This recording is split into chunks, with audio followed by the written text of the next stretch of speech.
Kirol Eskola.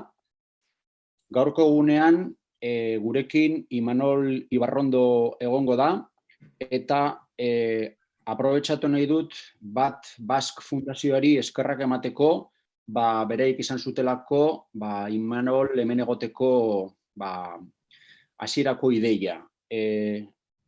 Como decía en euskera, hoy con nosotros tenemos a Imanol Ibarrondo, gracias a la Fundación Bat Bask Team, que tuvo la idea inicial de que podría participar en este ciclo de webinars y que inicialmente iba a ser, como Imanol y la Fundación saben, una actividad presencial, pero debido a las circunstancias pues lo hemos virtualizado y vamos a ver si el resultado es igual o si cabe mejor.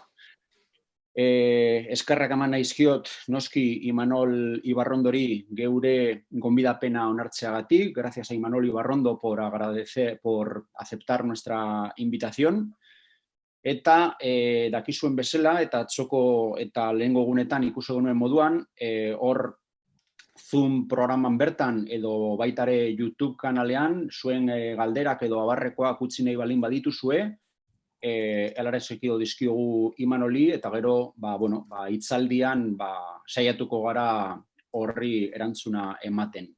Para los que no estéis familiarizados con el ciclo de webinars, ya sabéis que podéis dejar vuestras preguntas en el apartado de preguntas y respuestas de Zoom o a través del propio chat de YouTube, y cuando Imanol concluya la locución, pues le trasladaremos las preguntas. Sí que os pediría, por petición expresa de Imanol, y que creo que es muy coherente, que las preguntas estén ligadas con la alocución directamente para no desviarnos mucho del foco, por así decirlo, de la temática que él plantee, tanto en el día de hoy como en el de mañana como en el pasado, ¿de acuerdo? Entonces, bueno, pues os pediría que las preguntas se circunscriban a lo que Imanol trate.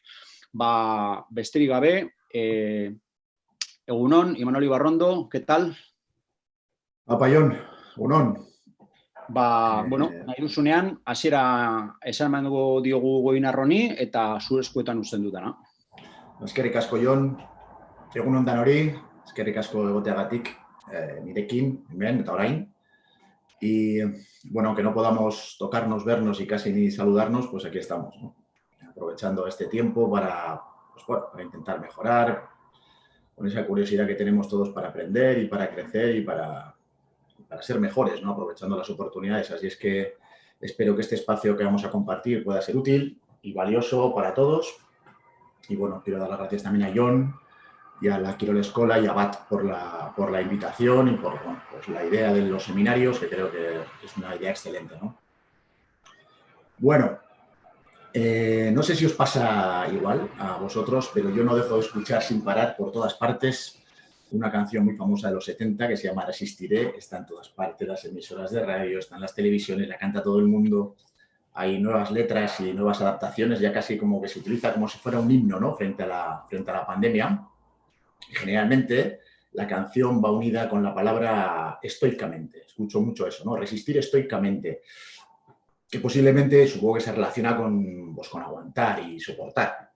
Aunque lo cierto es que significa mucho más que eso, estoicamente, porque los filósofos estoicos fueron, desde hace más de 2300 años, unos auténticos maestros diseñando técnicas y estrategias para afrontar las adversidades de la vida sin resultar vencidos por ellas. En realidad, hacían mucho más que aguantar y soportar, ¿no? Ellos sabían, ellos aprendieron a gozar de la vida con todo lo que la vida tiene, ¿no? Los estoicos eran auténticos artistas en el arte de aprender a disfrutar de una buena vida, que llamaban ellos, ¿no? Una vida feliz y con sentido, independientemente de las circunstancias que nos vayan sucediendo, sean más o menos favorables. Y desde luego parece que este es un buen momento para recordar sus enseñanzas y que nos ayuden a afrontar los turbulentos e inciertos tiempos que parece que se avecinan. De hecho, a día de hoy podríamos decir que su filosofía, bueno, pues ha pasado ya la prueba de algodón, ¿no? Porque desde hace más de 20 siglos y están más vigentes que nunca. Pues además de haber influido a muchos sabios, a muchos pensadores, filósofos, escritores, presidentes y, por supuesto, a muchos deportistas y atletas a lo largo de la historia, en la actualidad la mayor parte de las terapias cognitivas y conductuales que utiliza la psicología moderna, que están basadas en evidencias científicas, pues se fundamentan en los principios y en muchas de las técnicas estoicas. Así es que podríamos decir que están muy de moda. Voy a cerrar un momento la ventana porque escucho obras, ¿eh? Que a pesar del confinamiento escucháis, ¿no? Un segundo. Así, mejor. Bueno, antes de hablar de los estoicos, quiero compartiros también mi metáfora bellotera, ¿no? Para que también la tengáis presente durante la charla. Muchos de vosotros igual ya la conocéis. Casi siempre tengo una bellota en la mano, en el bolsillo, en el coche. Bueno, en casa tengo un montón en todas partes y su significado es muy sencillo y os lo quiero compartir, ¿no? Al igual que una bellota ya tiene dentro todo lo necesario para convertirse en un roble extraordinario, no hay que meter nada aquí, tan solo hay que plantarla en un lugar fértil, regarla un poquito y con tiempo y paciencia de aquí brota un gran roble. Cada persona nace completa, creativa y llena y con todos los recursos que necesita para convertirse en la mejor versión de sí misma, cualquiera sea su edad, sexo, ámbito de actividad o responsabilidad. No hay nada roto ni nada que arreglar en la esencia de cualquier ser humano y su valor es inconmensurable. Esta es una creencia, bueno, pues muy simple y muy potenciadora, que eso desde luego tiene mucho impacto en mí, ¿no? En mi actitud. Me ayuda a ver a las personas y equipos con los que trabajo no solamente como lo que son a día de hoy, sino como lo que podrían llegar a ser, ¿no? No las veo en términos de su desempeño actual, sino de su potencial futuro. Es una mirada, como os digo, que impacta mucho en mi actitud, me hace más abierta, más disponible, más cercana, más curiosa. Yo creo que más al servicio de las personas sobre las que tengo el honor de liderar, ¿no? Entendiendo liderar como influir positivamente en ellas, ¿no? Ayudar a alguien a ser mejor de lo que está siendo, ¿no? Yo creo que eso todos lo hemos hecho alguna vez. Posiblemente muchos de vosotros tenéis esa responsabilidad también ahora con vuestros equipos, con vuestros compañeros, con vuestras familias, posiblemente, ¿no? Y entonces, esta mirada bellotera o esta forma de ver a las personas a mí me ayuda y os invito a que esto hoy, mañana y pasado pues también la tengáis muy presente, porque además conecta mucho, yo lo siento así, con esta filosofía estoica, ¿no? Que creo que por eso me gusta tanto, ¿no? Últimamente lo que pienso también sobre las bellotas desde hace un tiempo es que también creo que cada bellota ya tiene en su interior cientos de bellotas, en realidad, porque cuando la plantas y brota un roble, de ahí salen cientos, miles de bellotas que ya están dentro de esta. Por lo tanto, tiene cientos de bellotas. En realidad, podríamos decir que ya tiene miles de árboles dentro, esta bellota. Y de hecho, podríamos hasta llevarlo al límite esta reflexión y decir que cada bellota ya tiene dentro el bosque entero. Y que todo el bosque ya está en cada bellota. Y el ser humano es exactamente igual. Cada uno de nosotros ya lo tiene todo, ya lo es todo. Y todo está en cada uno de nosotros. Y cuando digo todo, ponle el nombre que quieras. La fuente, la energía, la consciencia, Dios, lo que quieras. Lo que te va a sentir más cómodo y más a gusto. En esencia, podríamos decir que cada uno de nosotros es chispa divina, eterna, infinita e inmortal. Y esa chispa que todos somos, esa esencia divina con la que todos nacemos, nunca se apaga y nunca se pierde. Siempre está ahí, en lo más profundo, dormida, latente, esperando a despertar, en esta vida o en las próximas. Y ese creo que es el único y verdadero propósito de nuestra existencia, despertar. Hay una frase del Principito que siento que recoge perfectamente el significado de esta metáfora bellotera. Dice, las semillas duermen en el secreto de la tierra hasta que a una de ellas se le ocurre la fantasía de despertar. Las semillas duermen en el secreto de la tierra hasta que a una de ellas se le ocurre la fantasía de despertar. Me encanta esta frase, ¿no?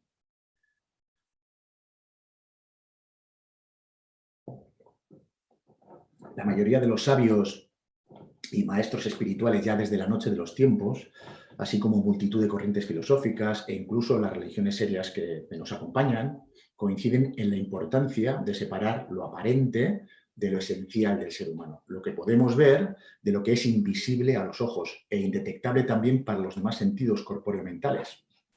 Así es que nuestro gran desafío en esta vida es descubrir y reconectar con esa chispa divina, que todos somos a través del kit personal e intransferible de dones, talentos, capacidades, fortalezas, facilidades, valores, facultades, con el que todos nacemos, que traemos de serie y que necesitamos hacer brotar para poder vivir una vida feliz y con sentido, y no solo sobrevivir, que es lo que hacemos habitualmente. Y a veces la adversidad, en este caso compartida en forma de pandemia por toda la humanidad, es la forma que tiene la vida de ayudarnos a aumentar nuestra consciencia individual y colectiva. Es la manera que tiene de hacerse cómplice en nuestro proceso de despertar. Porque desafortunadamente parece que solo cuando llegamos a un punto de saturación del sufrimiento en nuestra vida estamos dispuestos a pagar el precio de transformarnos, ¿no? Ojalá este momento sea una de esas situaciones que nos pueden impulsar para seguir evolucionando en conciencia y hasta reconectar con nuestra auténtica naturaleza de la que estamos hablando, ¿no? Con quien realmente somos, con esa chispa divina, eterna, infinita e inmortal. Entonces creo que aplicar algunas claves y técnicas de la filosofía estoica en estos momentos tan complejos y difíciles de gestionar puede ser un recurso de gran valor para profundizar en nuestro autoconocimiento, que es esencial, sobre todo en este momento, y también para fortalecer nuestro liderazgo, tanto personal como al servicio de los demás. Podríamos decir que ser estoico es ser líder de uno mismo. Esa podría ser una definición muy básica, por lo menos después de todo lo que yo estoy desde hace un tiempo estudiando, leyendo y profundizando, lo definiría así, ¿no? Ser estoico es ser líder de uno mismo. Y evidentemente para poder liderar a otros parece básico entender que primero tienes que empezar contigo. Así es que puede ser un gran comienzo, ¿no? Empezar a comprender un poco los pilares básicos, las enseñanzas de estos sabios, ¿no? Y para eso, pues la idea es compartir con vosotros en estos 3 días algunas ideas que quizá nos puedan inspirar para ser mejores, dejando claro de inicio que yo no soy un estoico. Me encantaría, pero estoy lejos de serlo, ¿no? Soy un ser humano estándar, exactamente, perfectamente imperfecto, vamos a decir. Y de hecho, os confieso que los estoicos yo creo que no existen. Creo que es un ideal inalcanzable, ¿no? Podríamos decir que es casi una utopía, pero son muy inspiradores para mí, ¿no? Y creo que nos puede servir como referentes porque son muy sabios, con los que nos podamos comparar para saber cómo actuar cuando la vida se nos complica, que como ya sabéis lo hará y lo seguirá haciendo muchas veces. Y en todo caso, como aquí tampoco se trata de buscar la perfección, sino de seguir progresando poco a poco hacia una mejor versión de cada uno, pues bueno, posiblemente algunas de las enseñanzas de estos filósofos, pues quizá puedan alumbrar nuestro camino por un rato, ¿no? Esa es la intención y para estos webinars. Bueno, por si os pudiera interesar, aprovecho para recomendaros algunos libros sobre el tema, empezando por los clásicos, pues las meditaciones de Marco Aurelio, los tenéis también en audiolibros, bueno, también hay versiones muy actualizadas que están muy bien traducidas y son más fáciles de entender.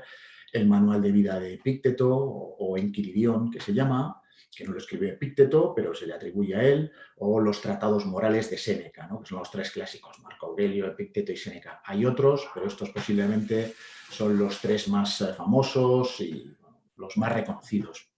Y también hay algunos blogs y otros libros más actuales, entre los que destacaría 4.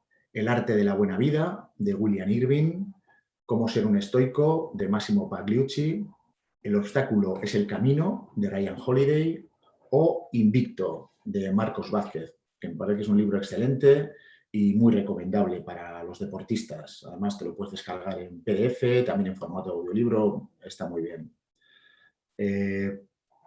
Dicho todo esto, lo que quiero compartir con vosotros en estos 3 seminarios son algunos pilares básicos sobre los que se sostiene su filosofía y sobre todo hoy un par de ideas útiles para que podamos aplicarlas desde ya en nuestra vida, ¿no? Porque si algo eran los estoicos es que eran gente de acción, eran súper prácticos, ¿de acuerdo? No se quedaban en conceptos teóricos, sino que su intención, básicamente, era, pues pretendían, al igual que cualquier otra corriente filosófica, ¿no? Pero de forma muy práctica pretendían responder a la pregunta central de la humanidad, que es cómo vivir una buena vida, cómo vivir una vida feliz y con sentido, ¿no? Ellos entendían la felicidad, desde luego, de una forma muy diferente a cómo se interpreta hoy en día, ¿no? Su felicidad, desde luego, no estaba tan relacionada con el placer, con evitar la incomodidad, con la gratificación inmediata o lo que podríamos llamar bien tener, ¿no? Tener cosas, posesiones, dinero, poder, éxito, popularidad, bueno, sino más bien ellos la relacionaban con el bien ser, ¿no? Con la realización personal, con ir cerrando la brecha o con alcanzar todo tu potencial, ¿no? Ellos creían que la felicidad consistía en actuar, en hacer cosas para ir cerrando la brecha entre lo que estás siendo y lo que podrías llegar a ser. O sea, una forma muy, muy bellotera de ver también la vida, ¿no? Esa forma de brotar, ¿no? De sacar todo tu potencial, todo lo que ya tienes de serie, ¿no? Y esa forma de actuar se fundamenta en dos claves, la virtud y la serenidad. La virtud nos ayudará a determinar cómo actuar ante cualquier circunstancia que la vida nos depare y la serenidad, que es el estado mental que nos evitará el sufrimiento emocional. Virtud y serenidad. Marco Aurelio lo resumía, Marco Aurelio, como os decía, que es uno de los tres grandes, ¿no? Era un emperador romano, el emperador sabio, el emperador filósofo, le llamaban, ¿no? Según dice la historia, uno de los mejores. Decía, lo que sucede es lo que es, no es ni bueno ni malo, y lo único valioso es actuar con virtud. Conviene aclarar quizá que cuando ellos hablaban de actuar con virtud, no tiene nada que ver virtud con el concepto posiblemente religioso que asociamos a esta palabra en la actualidad, ¿no? O sea, que nos puede conectar con piadoso o beato, un concepto un poco moralista, o incluso a veces, si nos referimos a mujeres, parece que hablamos de castidad, ¿no? Bueno, pues olvidaros, no tiene nada que ver con todo eso, ¿no?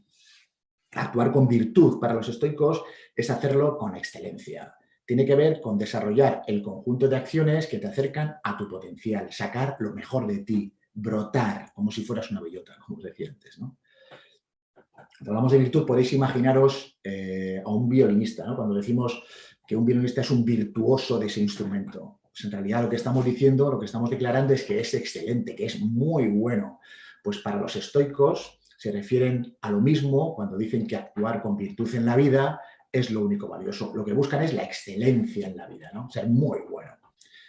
Y ellos, en este sentido, entendían que para actuar con virtud necesitamos respetar la naturaleza del ser humano, que se diferencia de los animales en dos cosas. Tenemos capacidad de razonar y una profunda conexión social. Es decir, para ellos actuar con virtud significa actuar guiados por la razón y hacerlo con responsabilidad social. Guiados por la razón y con responsabilidad social. A pesar de que la idea que nos ha podido llegar hasta nuestros días de que los estoicos eran como fríos y distantes, en realidad era todo lo contrario, se preocupaban mucho por la gente y estaban al servicio de su comunidad. A día de hoy, en estos tiempos, diríamos que eran líderes al servicio de sus equipos, ¿no? Y para ello, para poder actuar con virtud, ellos aplicaban los 4 grandes principios, que por cierto son la base de las virtudes de casi todas las religiones, incluida la cristiana, y también de la mayor parte de las filosofías que han existido. Esos 4 grandes principios que tenían siempre presente para poder actuar con virtud eran primero la sabiduría, que se refiere a una sabiduría práctica, a la capacidad de enfrentar situaciones complejas de manera razonada y serena. Era sabiduría para ver con claridad. La justicia, que como os decía, los estoicos sentían una gran responsabilidad social y la necesidad de ayudar a los demás. Marco Aurelio resumiría este principio en una frase que es: lo que no es bueno para la colmena no es bueno para la abeja. Lo que no es bueno para el equipo no es bueno para ti. Lo que no es bueno para el club no es bueno para el equipo. Lo que no es bueno para tu comunidad no es bueno para el club. Bueno, lo podéis ir llevando hacia adelante, ¿no? La tercera es el coraje. Sabiduría, justicia, coraje, que es actuar con virtud independientemente de las consecuencias y a pesar del miedo. Muy valioso el coraje para los estoicos.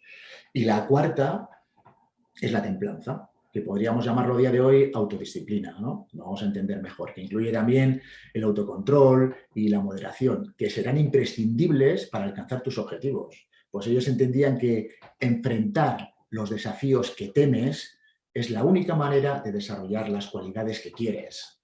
Y para eso vas a necesitar autodisciplina. Entonces, estos 4 principios eran básicos para poder actuar con virtud. Y os decía que esta era la primera clave de la felicidad, actuar con virtud. Y la segunda es la serenidad, disponer de una mente serena. Pues el objetivo de la vida no es no tener problemas. Eso es imposible, sino actuar correctamente y mantener la serenidad a pesar de su existencia. Ese es el propósito de una buena vida. No es no tener problemas, sino poder mantenerte sereno y actuar correctamente a pesar de su existencia. Entonces diréis, bueno, ¿y cuál es el enemigo de una mente serena? Claro, ya me gustaría a mí tener una mente serena y que se mantenga en calma. Y podríamos pensar que son las cosas que nos pasan, lo que nos inquieta y nos hace sentir irritables, tristes, temerosos o angustiados. El confinamiento, por ejemplo, que nos aleja de alcanzar nuestros objetivos, suspende las competiciones para las que llevamos entrenando todo el año, pone en riesgo nuestras becas, nuestros contratos. Pero Epícteto, uno de los más grandes filósofos estoicos, nos diría, no nos afecta lo que nos sucede, sino lo que nos decimos sobre lo que nos sucede. Son las emociones irracionales las que nos hacen sufrir de forma innecesaria y nos impiden ver con claridad y decidir con sabiduría. Imagina que estás un día en la playa, un día con mucho oleaje y con la mar súper revuelta, que entras andando por el agua y hasta que está el agua por tu cintura y miras hacia abajo, ¿qué crees que verías? Pues prácticamente nada, ¿no? No podrías ver casi nada, tan solo el agua revuelta y la espuma chocando contigo, pero no apreciarías nada más. Imagina ahora que la mar está como un plato y que haces lo mismo. Vuelves a entrar en el agua, con el agua hasta la cintura y miras hacia abajo. ¿Qué verías ahora? Pues posiblemente ahora sí, ahora podrías apreciar el agua cristalina, ver el fondo con detalle, la arena, verías tus pies, verías alguna piedra o pececillo si lo hubiera. Podrías distinguirlo todo con absoluta claridad. Pues nos pasa exactamente igual en nuestra vida. Exactamente igual. Cuando hay oleaje y la cosa se nos complica, lo que sufrimos es perturbaciones. Oleaje mental y emocional que nos impiden reconocer con claridad la situación. Y con tantas olas y tanta espuma y tanto oleaje, va a ser muy difícil que puedas decidir bien. Es muy probable que te vayas a equivocar. Por eso es tan importante que aprendamos a serenar nuestra mente. Sobre todo cuando la vida nos reta, que lo va a hacer mucho, a menudo. Y el gran enemigo de nuestra mente serena, por lo tanto, no son las cosas que nos pasan, que te van a pasar cosas, como solemos creer. Son las emociones irracionales que nos abruman, pasiones que las llamaban los estoicos, ¿no? Ya hablaremos de ellas mañana o el viernes. Y de momento nos quedamos otra vez con Epícteto. Y si le pidiéramos a él que profundice un poco más sobre esa idea de que no nos afecta lo que nos sucede, sino lo que nos decimos sobre ello, quizá nos respondería diciendo, en la vida solo hay dos cosas, las que dependen de ti y las que no. Y ya, bueno, ya si le insistimos un poco más, oye, acláranos, Epícteto, cuáles son las cosas que dependen de nosotros. Nos diría que son solo tres. Solo tres cosas dependen de ti. La primera son tus pensamientos, tus juicios y las interpretaciones que haces de las cosas que pasan en tu vida. Tiene que ver con tus percepciones. Todo eso depende de ti. La segunda, y muy relacionada con la anterior, son tus emociones. Ellos sabían perfectamente que las emociones no se pueden evitar, ni por supuesto tampoco se deben reprimir, pero sí debemos aprender a regularlas para que no nos hagan sufrir más de la cuenta.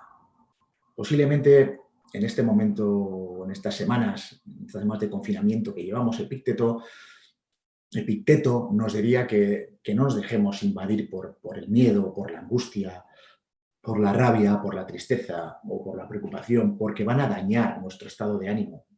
Y necesitamos cuidarlo, porque es precisamente desde ahí, desde donde surgen nuestras acciones, nuestras decisiones, nuestras respuestas y comportamientos.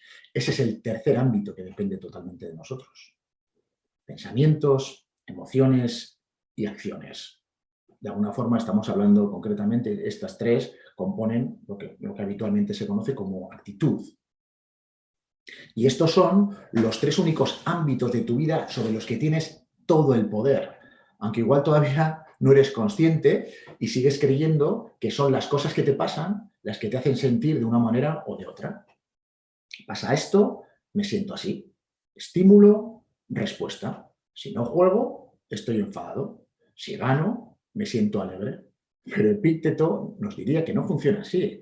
En realidad no es ganar un partido lo que te provoca alegría, o una competición, o un torneo, o una carrera, sino la interpretación que haces de esa victoria.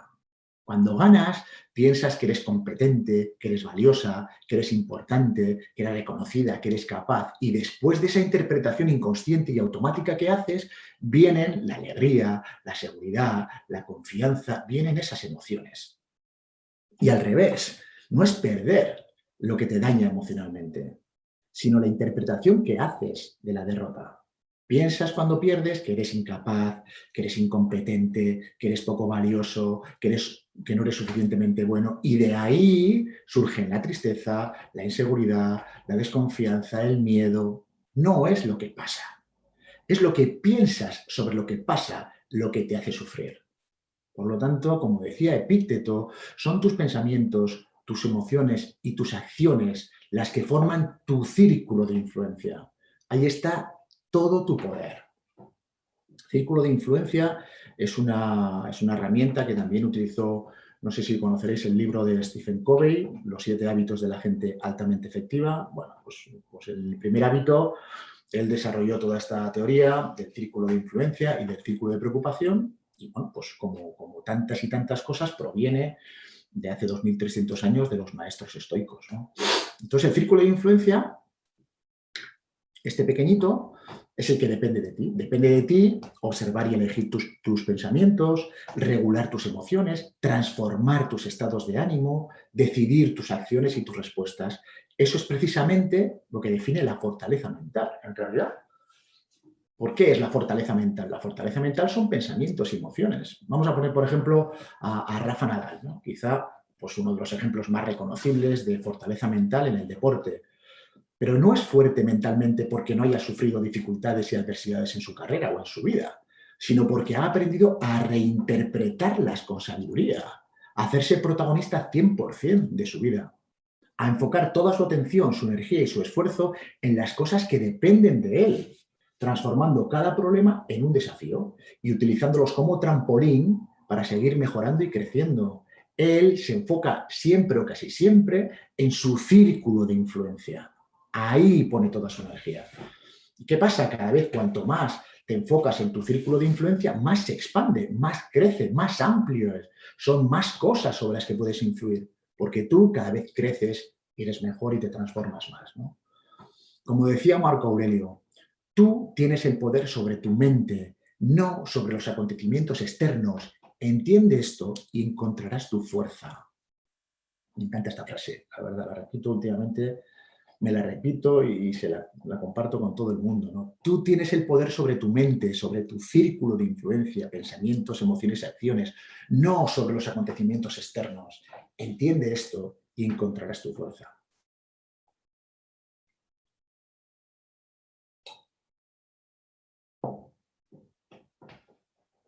Seguramente son muchas las cosas que te preocupan y que son importantes para ti, pero que están fuera de tu control. Por ejemplo, el cambio climático, la economía mundial, el hambre en el mundo, las guerras, el coronavirus, te pueden preocupar mucho. Y claro que puedes y debes hacer cosas para contribuir a mejorar en cada uno de esos apartados si realmente sientes que son importantes para ti. Y aún así, estaremos de acuerdo en que no depende totalmente de ti resolver ninguna de estas cuestiones trascendentales para todos. De hecho, tu capacidad de influencia para cambiar tú solo cualquiera de ellas es prácticamente nula. ¿Estamos de acuerdo en eso? Lo mismo pasa con tu pareja, tus padres, tus hijos si los tienes, tus compañeros, las decisiones del cuerpo técnico o del club en un momento dado, las opiniones de la prensa, las reacciones del público. Nada de todo eso está totalmente bajo tu control. ¿Puedes influir? Sí, es posible, pero no lo puedes controlar. Ni siquiera la salud, tu salud depende totalmente de ti. Puedes comer bien, entrenar y cuidarte mucho, pero en cualquier momento puedes sufrir una enfermedad, una lesión o un accidente. Por no hablar de ser titular, de clasificarte para Europa, de la Champions, de los Juegos Olímpicos, de ser campeón, de ganar un torneo, un campeonato, del éxito, del reconocimiento. Son deseos todos legítimos, pero tampoco dependen totalmente de ti. Lo que los demás dicen, hacen, piensan o creen, junto a muchas otras cosas que no puedes controlar, pero que son importantes para ti, conforman tu círculo de preocupación.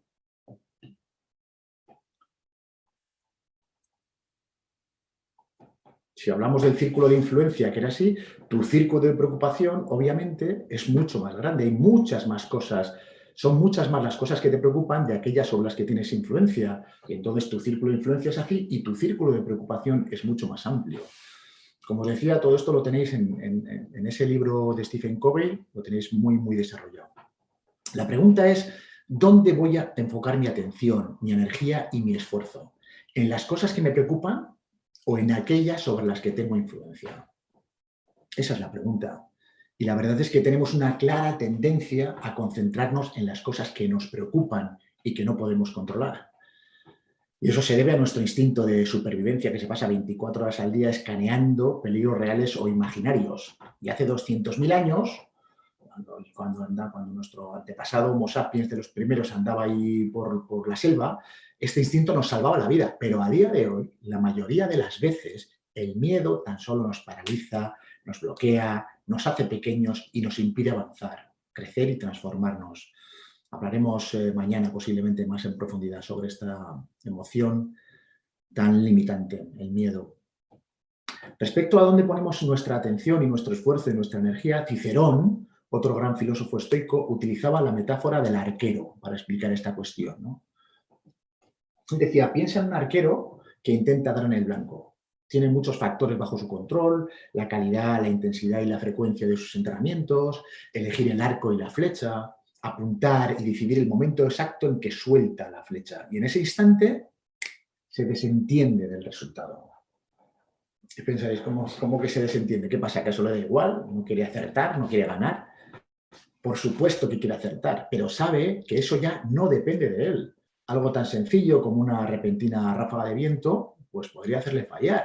O que algo se interponga entre la flecha y el objetivo, o que el objetivo se mueva de sitio si fuera un animal. El arquero ha hecho todo lo que está en su mano para intentar dar en la diana y acepta con deportividad que el universo despliegue sus propios planes, porque sabe que acertar nunca estuvo totalmente bajo su control. Pero su confianza no reside en alcanzar el resultado deseado, sino en hacer todo lo que debe para merecerlo, en actuar con virtud. Y está bien tener deseos. Desear dar en la diana, desear ganar, desear ser campeón, desear llevarme el torneo, ganar la carrera. Pero algunos deseos, no todos, ni siquiera algunos deseos, quiero decir, tiran de nosotros y nos ayudan a desarrollar la voluntad que necesitamos para poder alcanzarlos. Pero no conviertas todos tus deseos en objetivos porque muchos de ellos están fuera de tu control. Por ejemplo, imagínate que tu deseo es ser campeón y lo conviertes en tu objetivo. Pues posiblemente te va a generar ansiedad, te va a generar preocupación y un sufrimiento innecesario durante el proceso que te aleja en lugar de acercarte a lograr tu deseo. Pero si eres capaz de transformar ese deseo de ser campeón y que está fuera de tu control en un reto que dependa solamente de ti y en el que puedas poner toda tu energía, toda tu atención y todo tu esfuerzo, te aseguro que vivirás más serena, sufrirás menos, disfrutarás más, mejorarás tu rendimiento cada día y aumentarás, sin duda, tus probabilidades de alcanzar tu objetivo, de ser campeón. No hay ninguna garantía de que lo consigas, en realidad. Pero si no alcanzas tu objetivo, más allá del disgusto inicial, y como el arquero de Cicerón, tendrás la absoluta confianza de haber hecho lo correcto, de haber actuado con virtud, que como dice Marco Aurelio, es lo único valioso, independientemente del resultado. Eso es el éxito para mí, que se relaciona menos con el hacer o el tener y más con el ser. ¿Quién está siendo dentro para merecer tener ese éxito fuera, ¿no? Yo creo que aquí conviene hacer una distinción entre objetivo y reto, ¿no? El objetivo, de alguna forma, es algo que con lo que soy a día de hoy está a mi alcance, como que podría conseguirlo. Este es mi objetivo, bueno, haciendo lo que hago, podría alcanzar mi objetivo, pero el reto está fuera de tu alcance. El reto no lo puedes conseguir con lo que eres a día de hoy. El reto tira de ti. El reto está ahí para hacerte crecer, para ayudarte, para impulsarte a crecer, a mejorar, a transformarte, a superar la dificultad y la adversidad. El reto está ahí para hacerte crecer y convertirte o transformarte en el deportista o en el equipo, en el jugador que merezca alcanzar ese reto. Luego ya veremos si lo consigo o no, pero tanto si lo consigo como si no lo consigo, cuando el reto desaparezca, lo que queda es aquello en lo que me he convertido, en la persona, el deportista, el jugador en lo que me he convertido. en lo que he aprendido, en lo que he crecido, en lo que me he transformado, ¿no? Entonces, siento que se disfruta mucho cuando se crece y los retos existen para eso, ¿no? Para crecer. A veces declarar un deseo es como declarar un reto, teniendo claro que el desafío no es tanto conquistarlo, alcanzarlo, sino transformarte en la persona que se lo merezca, ¿no? Creo que eso sería una mirada muy estoica de cómo afrontar la competición. Entonces, podríamos decir que, como decía, ¿no? que atendiendo a los estoicos, el verdadero desafío, en este caso del deseo de ser campeón, el verdadero desafío no sería ser campeón, sino transformarte en el equipo y en el jugador que lo merezcan. Eso sí que sería un éxito. Podríamos resumir esta idea con la legendaria cita, que la conoceréis todos, que se dice: Señor, concédeme serenidad para aceptar las cosas que no puedo cambiar, valor para cambiar las que sí puedo y sabiduría para reconocer la diferencia. Cuanto más te enfoques en las tres cosas, pensamientos, emociones y acciones que dependen totalmente de ti, más ampliarás tu círculo de influencia y reducirás el de preocupación, pues cada vez serán menos las cosas que te preocupen y más aquellas sobre las que tendrás influencia. Como todo, esto también es un entrenamiento. Podríamos cerrar esto en esta frase que utilizo habitualmente, que es: ocúpate y ganarás. Preocúpate y perderás. Es así de fácil y así de complicado, ¿no? Y respecto a los deseos, que quizás habéis quedado con la cosa de que no hay que tener deseos, no es así. Al contrario, los deseos, aparte de ser imprescindibles, son necesarios. Pero no sé si sabéis que la ciencia ya ha demostrado que somos infelices porque somos insaciables. Nuestra mente no se cansa de desear cosas, una tras otra, sin parar. Deseo algo, lo consigo, me aburro, a por otra cosa. Lo que nos mete en una espiral infinita de deseos cada vez más complejos y que, aunque los consigamos, la satisfacción que nos aporta cada uno cada vez dura menos. Y lo cierto es que no parece la mejor estrategia para ser feliz. A este fenómeno de insatisfacción permanente, los psicólogos le han puesto un nombre muy curioso. Lo llaman adaptación hedónica. Y para explicarlo recurren a estudios sobre los ganadores de la lotería que se convierten en millonarios. Cuando ganas el premio gordo y crees que por fin vas a poder vivir la vida de tus sueños, se ha demostrado que tras el subidón inicial, tras la euforia, los ganadores acaban con un nivel de felicidad equivalente o incluso menor al que tenían antes del premio. En poco tiempo se adaptan a su nuevo estatus y ya no sienten ninguna diferencia con el anterior. Si lo llevamos al deporte o al fútbol, ¿no? Que es un poco el deporte en el que yo más experiencia tengo, pues pasa lo mismo con la carrera de futbolistas, ¿no? O de deportistas de élite. En realidad, estadísticamente, ser futbolista profesional o ser jugador es casi tan difícil como que te toque la lotería. La mayoría de los jugadores que son profesionales están viviendo su sueño, el que supongo que tuvieron siendo críos y por el que pues, se han esforzado a tope y han tenido su dosis de fortuna, han superado adversidades, dificultades y ahí están, ¿no? Ya lo han conseguido. Pero ahora igual hay momentos en los que, como le pasa al ganador de la lotería, pues ya se han acostumbrado a su nueva situación. Igual llevan un año o dos ya siendo profesionales y quizá empiezan a aparecer los primeros síntomas del desencanto, empiezan a quejarse un poquito, que si juego menos de lo que merezco, que si me cambian siempre, que si el club no me reconoce, que si mis compañeros, que si esto, que si lo otro. Y empiezan ya a no disfrutar tanto de su privilegio. De repente, su sueño, su deseo, convertido en realidad, ya no es suficiente. Se sienten de nuevo insatisfechos y creen que necesitan más cosas para ser feliz otra vez. Ese es el tremendo impacto de la adaptación hedónica. Por eso decía, entonces podéis pensar, ¿pero qué pasa? ¿Está mal tener deseos o qué? No, al contrario, los deseos los necesitas para que tiren de ti, para que te inspiren. Pero lo que te sugiero es que observes desde dónde surgen tus deseos. Si lo hacen desde una mente insaciable, aburrida y permanentemente insatisfecha, que es incapaz de apreciar y valorar lo que ya tiene y que está siempre quejándose y lamentándose por lo que cree que le falta para ser feliz. O lo haces, o los deseos surgen desde la sabiduría de tu mente más consciente, más serena y más agradecida por la vida. ¿Desde dónde surgen? Es inevitable tener deseos. Es inevitable. Lo peligroso es que sean ellos los que te tengan a ti. No te conviertas en esclavo o en esclava de tus deseos. Elígelos bien. Y una vez más, ahí están los estoicos, ¿no? Otra vez para ayudarnos con esta delicadísima situación, ¿no? Con esta delicada cuestión. Ellos sabían bien que no hace falta que te toque la lotería para tener todo lo que deseas y ser feliz, sino aplicar la estrategia opuesta. Desea aquello que ya tienes. Como decía Marco Aurelio otra vez, no imagines tener las cosas de las que careces. Elige las mejores cosas de tu vida y piensa cuánto las extrañarías si no las tuvieras. Y para eso idearon una técnica estupenda que llamaron visualización negativa. Claro, ya sé que lo que se trabaja en el deporte habitualmente es la visualización positiva, ¿no? De cómo va a ser, de diseñar, de verte ejecutando, verte en el partido, verte en el futuro. Ellos hablaron de la visualización negativa, que consiste en imaginar que vas a perder lo que más quieres. Y no se trata de imaginar la pérdida de algo valioso para torturarte y vivir ahí preocupado o angustiado por el futuro, ¿qué va? Sino para aprender a apreciar lo que ya tienes y a disfrutarlo mucho más intensamente en lugar de darlo por sentado.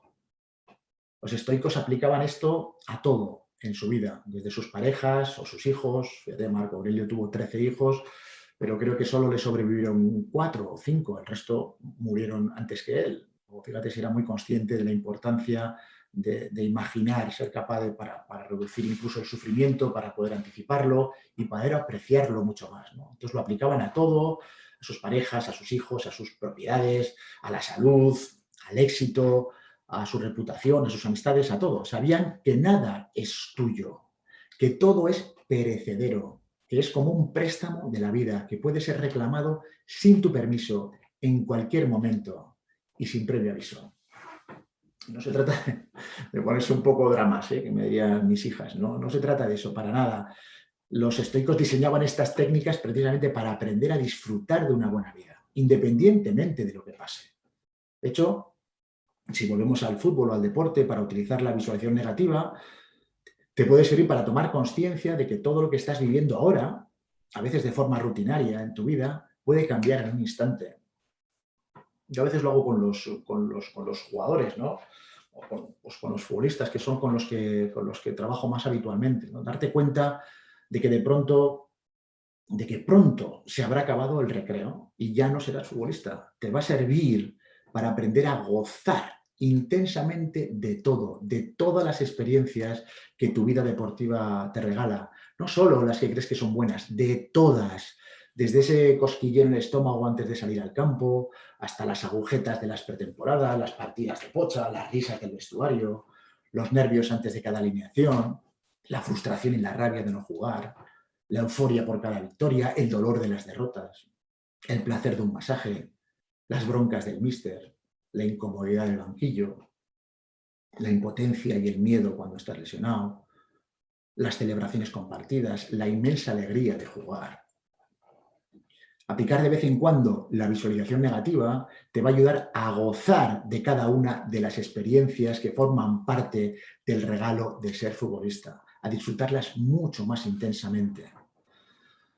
Así es que cuando sientas que el aburrimiento, la preocupación, la queja, la tristeza, el lamento, la culpa, empiezan a tener demasiada presencia en tu vida, no sé si en estos momentos, a veces la desesperanza, el aburrimiento, pues eso, todo ese tipo de emociones incómodas las empiezas a tener muy presentes en tu vida, haz este ejercicio aplicado a lo que quieras, que te enseña a disfrutar de todo lo que la vida te presta, como si fuera el último día y sin aferrarte a ello, porque antes o después lo vas a tener que devolver. Y cierro esta charla de hoy. Ya mañana continuamos, profundizamos un poco ya después de estos pilares, de esta idea básica de la filosofía estoica, ¿no? De centrarte, básicamente, que es la premisa fundamental, ¿no? Centrarte en lo que está bajo tu ámbito de influencia, centrarte en lo que está bajo tu control y separar perfectamente qué es lo que depende de mí y qué es lo que no. Mañana continuamos un poco y lo vamos a profundizar a través de la emoción del miedo, pero me gustaría cerrar este primer taller con una cita de Erich Fromm, que es un escritor moderno, muy estoico, por cierto, y que nos ofrece una receta infalible para la felicidad. Y dice, si no eres feliz con todo lo que tienes, tampoco lo serás con lo que te falta.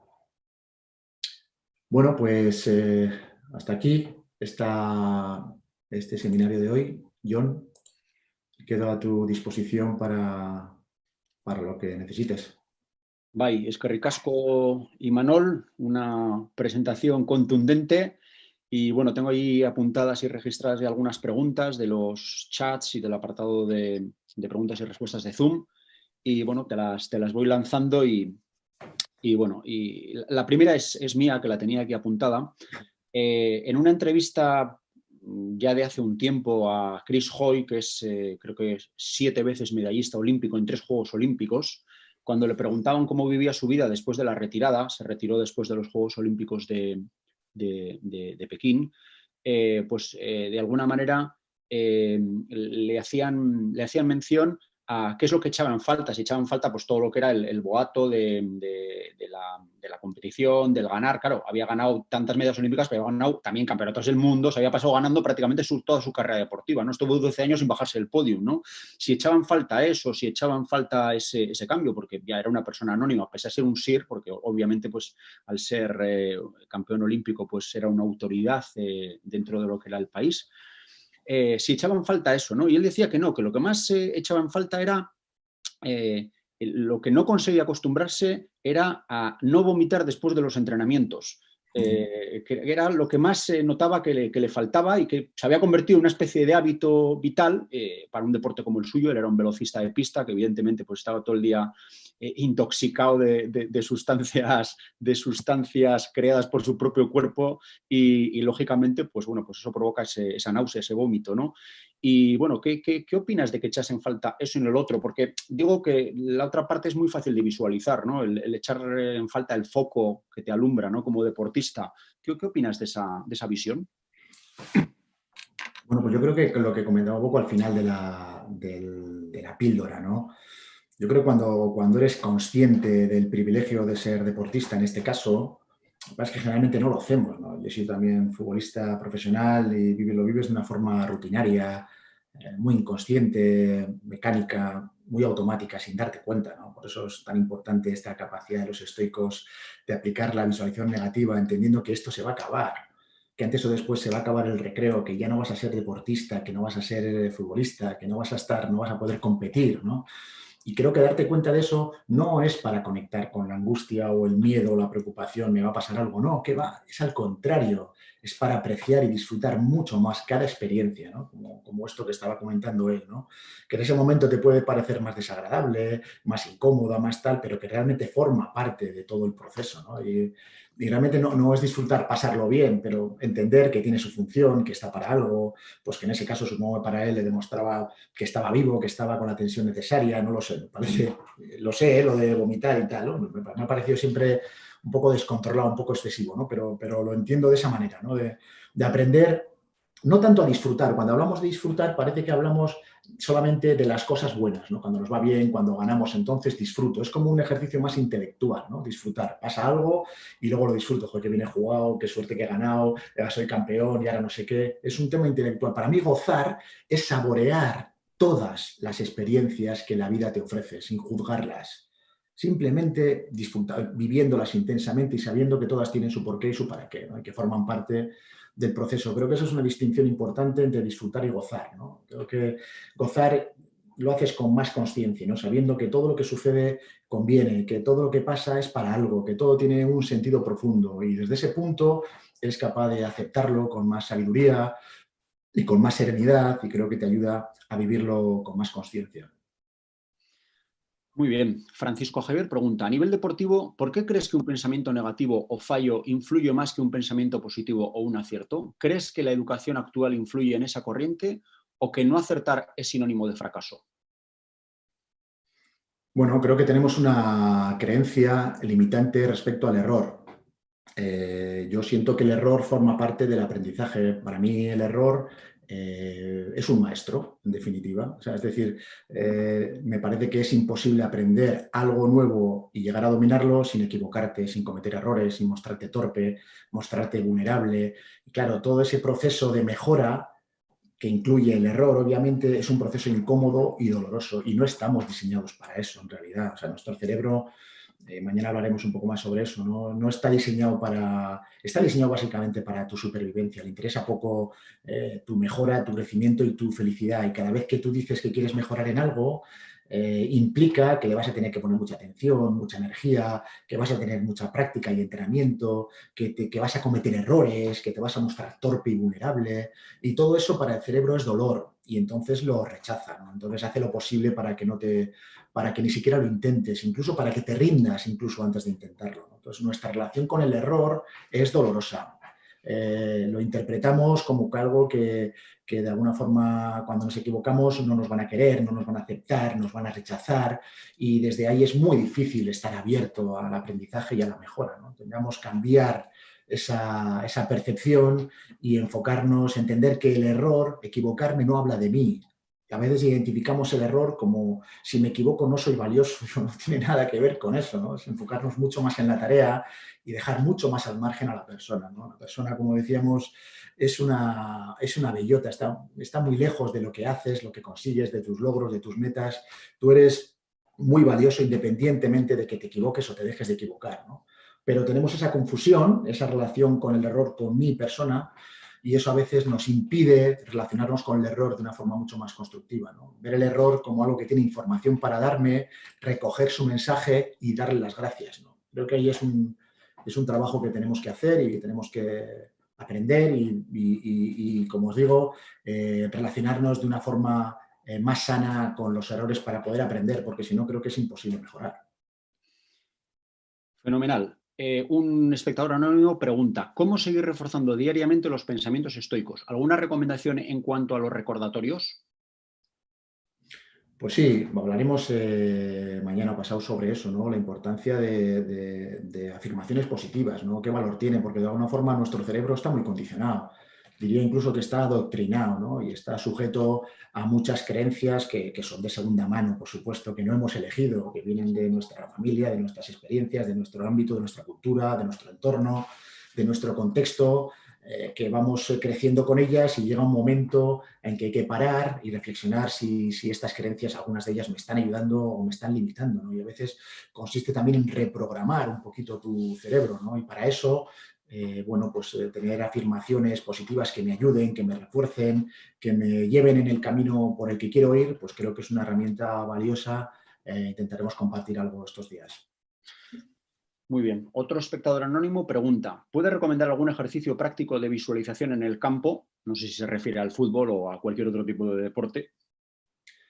Bueno, la visualización que yo estoy planteando no es exactamente a la que creo que este espectador se refiere, ¿eh? Yo estoy hablando de una visualización que no es para hacer en el campo, sino para hacer en tu casa y es de vez en cuando, ¿no? Bueno, en tu casa quiero decir, no es para antes de la competición, ¿no? De alguna forma, yo creo que la visualización negativa que yo estaba compartiendo de los estoicos te ayuda mucho a serenarte, ¿no? A calmarte, a agradecer mucho más la vida, ¿no? A apreciar, a reconocer, a valorar todo lo que ya tienes, ¿no? Que yo creo que va en contra de esta adaptación hedónica que hablábamos, que han descubierto los científicos, que es la clave de la infelicidad, ¿no? Es insaciable, ¿no? Siempre está deseando más cosas, y ese desear permanentemente cosas que cada vez son más complejas, que cada vez son más difíciles de alcanzar, que incluso cuando las alcanzamos la satisfacción que nos aporta es menor, dura menos tiempo, pues yo creo que nos hace muy infelices. Y la opuesta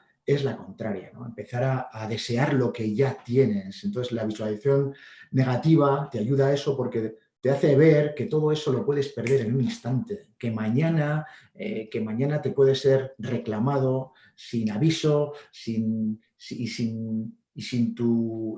sea, no te tienen que pedir permiso, ¿no? Y entonces darte cuenta de eso, yo creo que te ayuda, nos ayuda mucho a todos a apreciar mucho más las cosas que tienes en tu vida, a valorarlas, como digo, a reconocerlas y agradecerlas.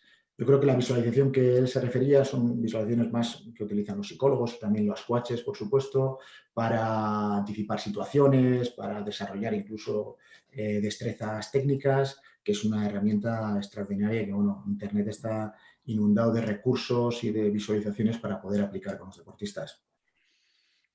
Muy bien, otro anónimo pregunta, ¿crees que sería interesante incorporar a las sesiones deportivas determinadas prácticas para enseñar a los escolares deportistas a manejar sus emociones? Sería imprescindible, diría que es.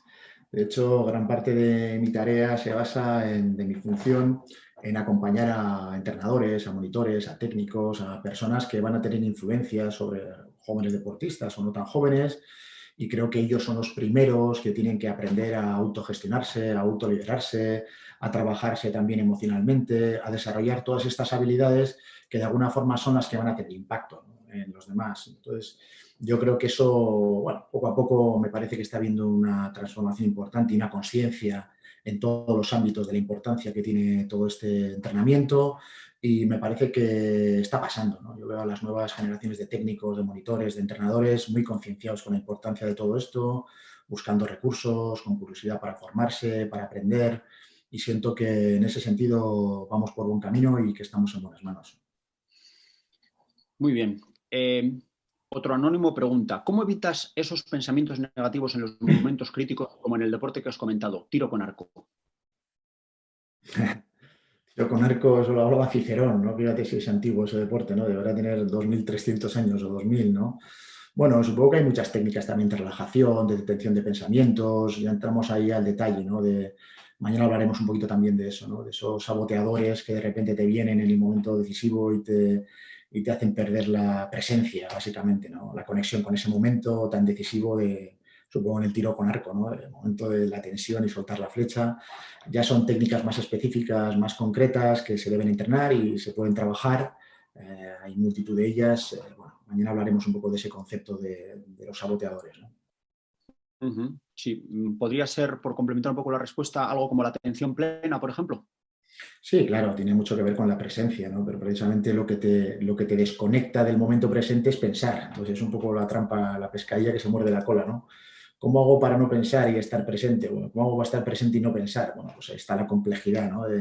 De cómo conseguir eso. Yo creo que eso también, como todo, es un entrenamiento. Es empezar a entrenar a tu mente, ¿no? Que es un potro desbocado, la mente está, bueno, es compulsiva, está descontrolada, dispersa, y de alguna manera se trata de empezar a poner las riendas, ¿no?, a la mente. Yo creo que la gran confusión que todos tenemos es que, o que la mayoría tenemos, es que creemos que nosotros tenemos posesión de nuestra mente, ¿no? Y en realidad yo creo que es exactamente al revés, que es la mente la que nos controla a nosotros, ¿no? Entonces, solamente darte cuenta de esto y tomar conciencia de esta idea te pone en el camino de empezar a hacer cosas, para empezar a invertir un poco eso, ¿no? A poco a ser un poco más observador y a tener un poco más de control, o por lo menos en los momentos, en los espacios, en las situaciones en las que eres tú quien tiene que controlar a tu mente, pues que tengas algunos recursos para poder hacerlo.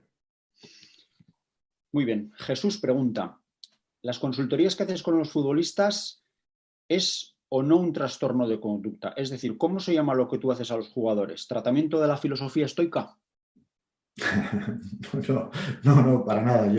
La filosofía estoica, como os decía antes, yo no soy un estoico, creo que lo he comentado en el seminario.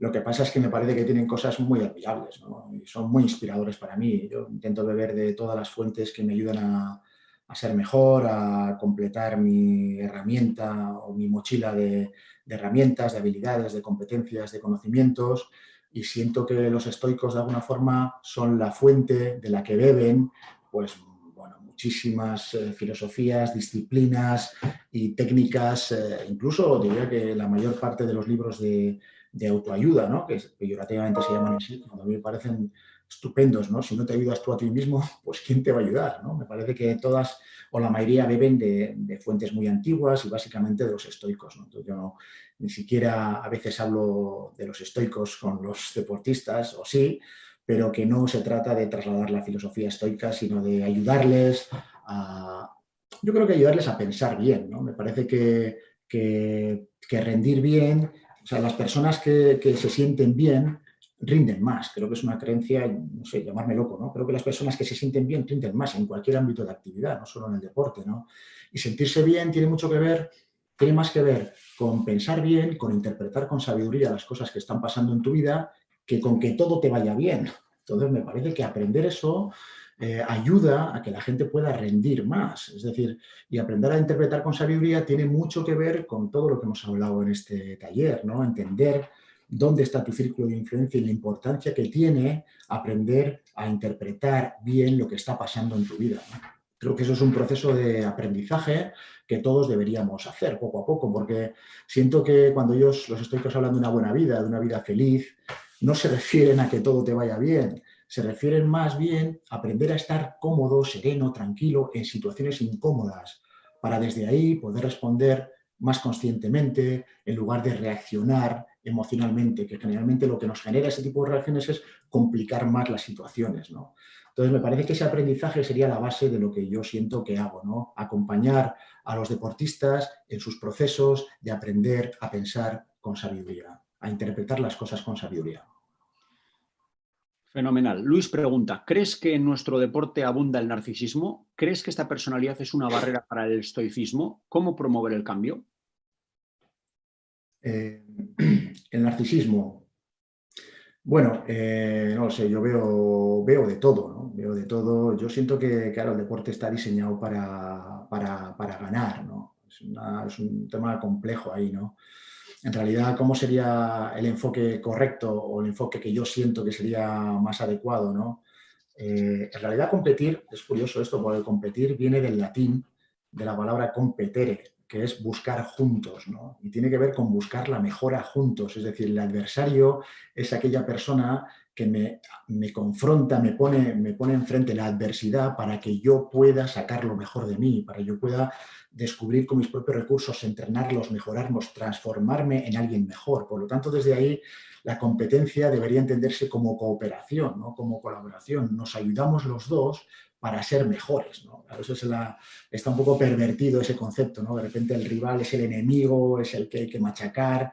Bueno, yo creo que como muchas otras cosas es un concepto que se ha pervertido. A mí me gustaría reconectar con esta interpretación antigua, creo que es más sabia y creo que es más valiosa incluso para los propios deportistas, ¿no? Cómo afrontar la competición entendiendo que el adversario es alguien que me está ayudando a ser mejor, a desarrollarme, a crecer. Y desde ahí lo único que me queda es agradecer, al contrario, su existencia, su destreza, su capacidad, los problemas que me ha puesto, las dificultades a las que me ha sometido.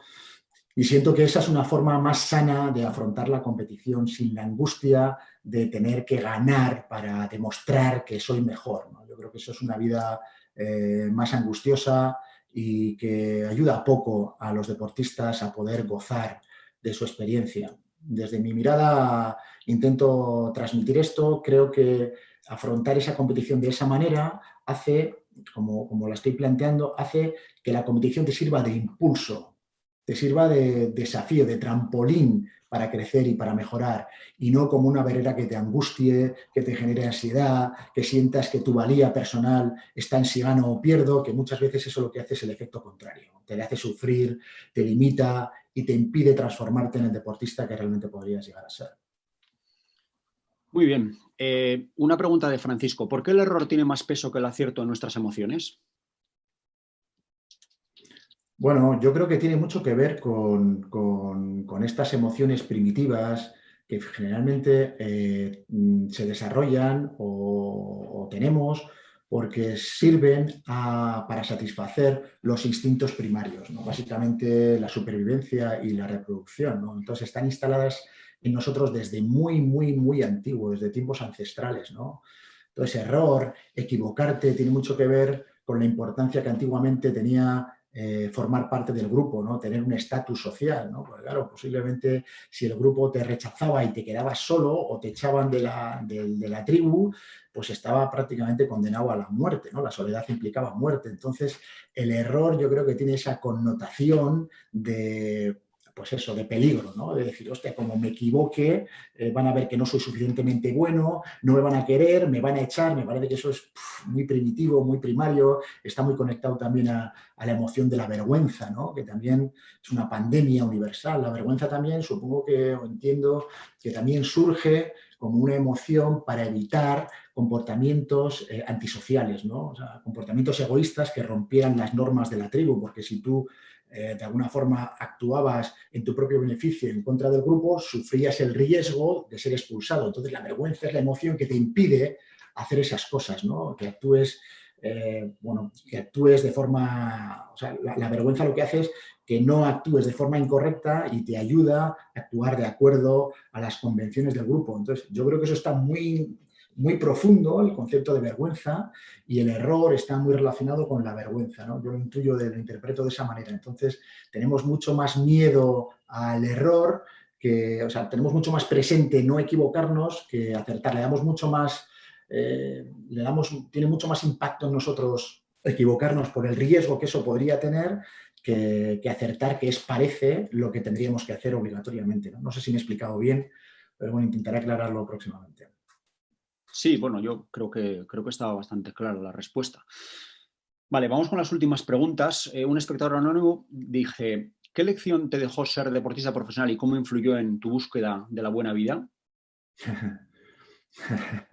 La buena vida, estamos en ello. Yo, fíjate, si todos los filósofos de la historia no han conseguido encontrar la respuesta, pues fíjate yo, ¿no? Entonces, sí que los estoicos en este caso, en este momento de mi vida, ¿no? Pues me inspiran mucho. La verdad es que me reconectan con muchos aprendizajes que he ido haciendo, les encuentro mucho sentido, tienen mucho fundamento para mí y a veces echo de menos no haberlo sabido con 22 años, ¿no? Pero por otra parte, lo miro con mucho agradecimiento mi pasado porque si no hubiera vivido lo que he vivido, pues no estaría aquí ahora, ¿no? Y siento que soy un privilegiado, me siento bendecido y creo que estoy muy agradecido, ¿no? A la vida por todo, ¿no? Y entonces cuando yo era futbolista, la verdad es que lo vivía con mucho sufrimiento. Esa es la verdad. Yo disfruté muy poco y gocé menos todavía de mi privilegio de ser futbolista profesional durante 10 años, ¿no? Y sufría mucho porque pensaba muy mal, la verdad. Entonces, ahora lo veo con perspectiva y lo veo con mucha claridad, ¿no? Era muy ansioso, siempre preocupado por el futuro, por qué va a pasar, y si sale mal, y si no sale, y si esto, y si juego mal, y si me quitan, y si perdemos. Y bueno, pues la verdad es que eso me impedía mucho disfrutar de la vida, una actitud muy victimista y bueno, pues la verdad es que cuando lo veo con perspectiva me siento muy responsable, no culpable, responsable de todo aquello. Entonces lo que intento ahora es trasladar o compartir, no ya como el abuelo cebolleta, no, es que a mí me pasó, sino basado mucho pues, bueno, en conceptos, en filosofías de vida, en ideas que se han consolidado durante 2000 años que funcionan, que en mi opinión son verdad y que creo que pueden ayudar a los deportistas a disfrutar mucho más de su privilegio y desde ahí, disfrutando más y viviéndolo con más conciencia, aumentar su rendimiento, sufrir menos, ser mejores, ser el mejor deportista que puedan llegar a ser y disfrutar de todo lo que la vida les vaya ofreciendo, ¿no? Creo que eso es el gran regalo que podemos hacer no solo a los deportistas, sino a todo el mundo, ¿no? Como decía antes, aprender a interpretar con sabiduría todo lo que está pasando en tu vida y entender que todo lo que sucede conviene, que todo lo que pasa es para algo, que todo tiene un porqué y un para qué, que tiene un sentido profundo, ¿no? Entonces, desde ahí dejar de pelearte con la vida, dejar de luchar con ella y aceptarla, que no significa resignarse, ¿qué va? Aceptarla ahorita, entender, comprender que lo que pasa es para algo y desde ahí responder con más conciencia, ¿no? En lugar de reaccionar siempre emocionalmente de forma irracional, que lo único que hace generalmente es empeorar las situaciones. Vale, voy a tomarme la licencia de unir dos preguntas para intentar ir rematando ya este coloquio de John y del Club Deportivo Breogán. ¿Diferenciarías alguna edad para comenzar con la adquisición de esta conciencia? Si ya en adultos cuesta despertar, ocuparse del círculo de influencia y dejar de lado el círculo de la preocupación, ¿los adolescentes cómo reciben estos mensajes o filosofías? A ver, me gustaría decirte una respuesta contundente, pero no la tengo. Yo también tengo hijas adolescentes que, claro, ni siquiera les puedo hablar de esto, porque ya sabes que ¿cómo se dice esto? Nadie es profeta en su tierra. En casa del herrero, Sí, cuchillo también. de palo, ¿no? Que se suele decir, ¿no? Entonces yo sé la dificultad que tiene, pero no se trata tanto de convencer. Yo creo que es más que nada inspirar, es ofrecer, ¿no? Es invitar, yo creo, ¿no? Y poco a poco dejar ahí sembrar. Yo creo que el riesgo que tenemos en el deporte, sobre todo, ¿no? Y también los entrenadores y todos los que estamos alrededor de los jugadores, es que queremos sembrar y cosechar a la vez, ¿no? Queremos sembrar esto, pero quiero ver el rendimiento inmediatamente, ¿no? Y eso es muy difícil, ¿no? En realidad, a veces pasa. Y a veces pasa y vemos que alguien de repente lo ve y a la semana siguiente, en un mes, lo ha visto y le ha dado la vuelta y tal. A veces pasa y tendemos a pensar que somos unos fenómenos y que somos capaces de todo eso. Yo creo que no es así. Yo creo que hay que verlo con más humildad. Es sembrar, pero para sembrar primero tienes que hacer el trabajo contigo, ¿no? Tienes que creértelo tú, tienes que sentirlo tú, tienes que estar en el camino tú, transformarte tú, aplicártelo tú y desde ahí, pues ser ejemplo, ¿no? Quizá no tanto con el discurso, sino con el comportamiento, con la actitud, con el lenguaje, con todo. Y tiene que ver, pues como te digo, ¿no? Con inspirar más con el ejemplo, con sembrar y esperar que, como hablábamos de las bellotas, ¿no? Esto requiere tiempo y paciencia. Y de aquí brota un roble extraordinario, pero no cuando tú quieras, ¿no? Cuando le toque. Y entonces yo la recomendación que haría a mí en cuanto a la edad de empezar, bueno, desde los, no sé, desde los 4 años, no sé, siempre que tu discurso pueda ser encaminado a favorecer la responsabilidad individual, ayudar a la gente a tomar conciencia, a no victimizarse, a asumir un protagonismo en sus vidas, a ayudarles a tomar conciencia del poder que tienen, como decía Marco Aurelio, ¿no? Tú tienes el poder sobre tu mente, no sobre los acontecimientos externos. Entiende esto y encontrarás tu fuerza, ¿no? Yo creo que sembrar ese tipo de pensamientos, ese tipo de ideas que empoderan a las personas, ¿no? Que les hacen tener también una capacidad de pensar de forma crítica, de hacerse cargo, ¿no? De su mente, de empezar a tomar las riendas, por llamarlo así, también en su compulsiva y descontroladamente. Creo que es un regalo que hacemos a todos y que brotará cuando toque, pero siento que ese es el buen camino. Muy bien, pues vamos con la última pregunta, que es una pregunta de José María. ¿Dónde encajarías la cultura del esfuerzo en todo este contexto? En todas partes. O sea, la cultura del esfuerzo es básica, es valiosa, es esencial y está totalmente vinculada en el círculo de influencia. Lo que pasa es que nos dispersamos mucho. Creemos que preocuparnos es esforzarnos y no es así. O sea, tú cuando el tema es enfocarte, cuando hablamos de tu círculo de influencia, él tiene 3 cosas, como decíamos, ¿no? Son tus pensamientos, son tus emociones y son tus acciones.